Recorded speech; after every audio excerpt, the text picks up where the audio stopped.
苏小姐朴美伦交代道，毋是要等讲家己着偌济钱，是要讲家己着5000块的刮刮乐。去台中代理一间菜馆行要换钱，刷旅店员讲爱扣税，因为伊无着过遮尔济钱，毋知影扣税标准。一直到伊的朋友甲伊讲，伊才知影着5000免扣税。我今天买一整本36000，就是已经赔了，你还欺骗我。苏小姐讲，过年初一的时，一摆买一本2000块的刮刮乐，扣着5000。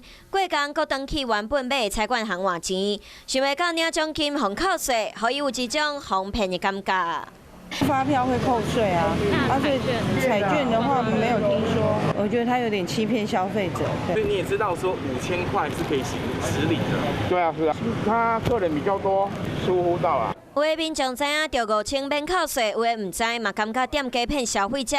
收税金的菜馆行嘛出面回释咧。在2月2号那天产生了疏忽，这位苏小姐，如果你有看到这个新闻的话，请过来跟我联络，不好意思。菜馆行讲过年伤无闲是因的疏失，嘛搁一摆强调台湾菜馆的官网有公告，工业菜馆着超过5000，嘛就是5000扣一扣，才会扣20%的所得税，搁有4%的应费税。因真实咧，嘛会退钱予苏小姐。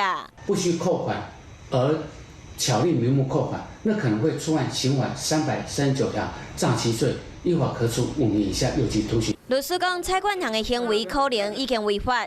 菜馆行的一个疏失，唔但互消费者有哄骗的感觉，更有可能爱判诈欺罪。想要获取更多新闻资讯，想要看到主播最新的动态，赶快订阅华视 YouTube 频道。